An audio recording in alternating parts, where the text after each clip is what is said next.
Hey everyone, welcome to the Everyday Human podcast. My name is Easton Taverna. Each day I'll share a reflection written by me and inspired by literature, poetry, music, movies, video games, and more. And after that, I'll share a prompt for you to write your own reflection. Together, we'll explore what it means to be human. Every month, we'll walk a new path, taking a look at life, death, the universe, and everything in between. Thanks for coming along. I'm glad you're here. For more, visit eastontaverna.com or join me on Instagram at _everydayhuman. A Human Superpower. That's the title of today's reflection. Hey everyone, it is August 3rd. How are you doing today? I'm having some coffee and looking out the window, and the sky is kind of gray and glowing because it's 6:48 in the morning, and it looks like another rainy day ahead, which is just fine with me. Today's reflection is inspired by a quote from Albert Einstein and the book Ideas and Opinions. All right, and the quote goes like this. The most beautiful experience we can have is the mysterious. It is the fundamental emotion which stands at the cradle of true art and true science. Whoever does not know it, and can no longer wonder, no longer marvel, is as good as dead, and his eyes are dimmed. It was the experience of mystery, even mixed with fear, that engendered religion, a knowledge of the existence of something we cannot penetrate, our perceptions of the profoundest reason and the most radiant beauty, which only in their most primitive forms are accessible to our minds.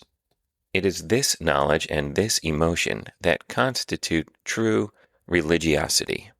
In this sense, and in this alone, I am a deeply religious man.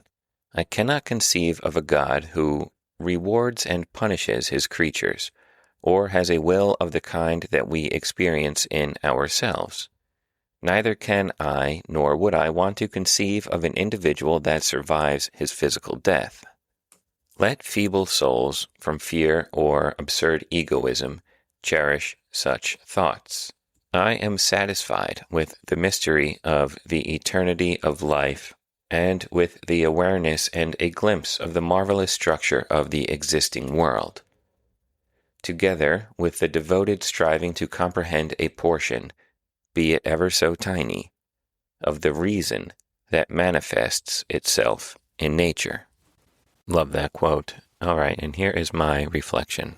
Along with comfort, it seems mystery is being engineered out of our lives. It is being replaced with the desire for answers for everything.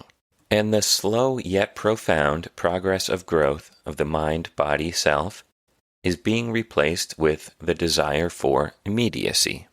It's wonderful, in a way, to have a semblance or a fraction of human knowledge at our fingertips. I say semblance or fraction because what is available through the internet is not the sum of human knowledge to this point.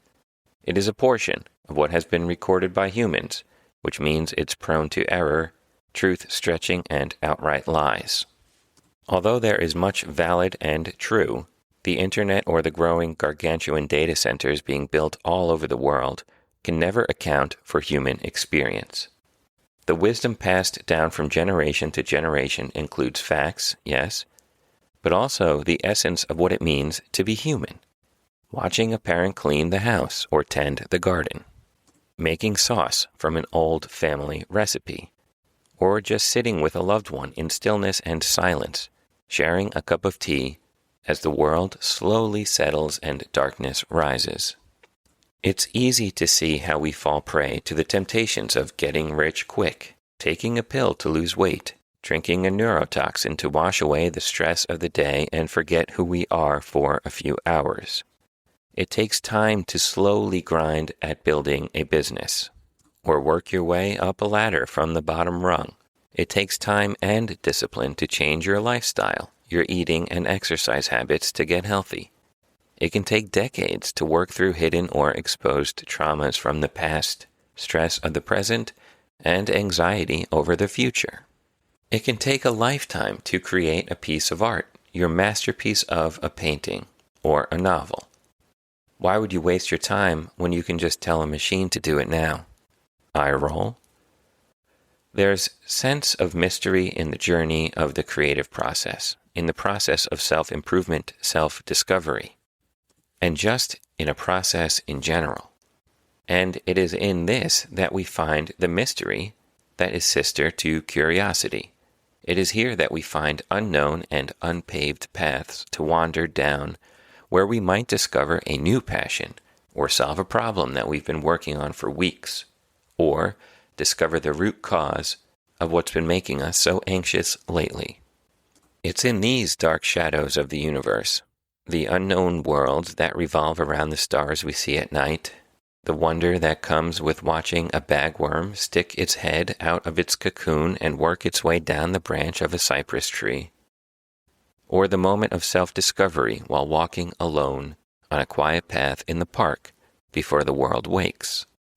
It is these places and times that questions arise, questions about anything, like what sort of life might have evolved all those light years away. And are they looking at our sun as their star, wondering the same? Why does the bagworm prefer pines to deciduous trees? And what am I really doing here on this planet in this moment? Who was I yesterday? Who am I today? Who will I be tomorrow? There may or may not be answers to these questions. We don't need answers to these questions. In fact, it's okay to never know, and more than that, it's good to never know. As humans, we aren't meant to know it all, but we are meant to wonder at the mystery of it all. That's what we're good at. That is our human superpower. And there ends today's reflection.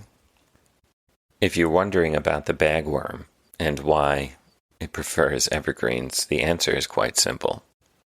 But I'm not going to tell you. I'll let you wonder on it, or look it up for yourself if you are interested in that mystery of nature. Now, are there other creatures and beings on other planets looking at our sun as their star, making a wish on it? Yes, there are. I don't know, in fact. But I like to wonder about it, and I like to think that there are. And now it's time for your reflection question. Get your journal ready, your napkin pile, or your window. And think about the following. What mystery have I found and embraced recently? Am I being too quick in looking for answers or taking a shortcut around the process? All right, that's it for today, August 3rd. I'll be back tomorrow, August 4th, with another reflection. Have a good one, and take care.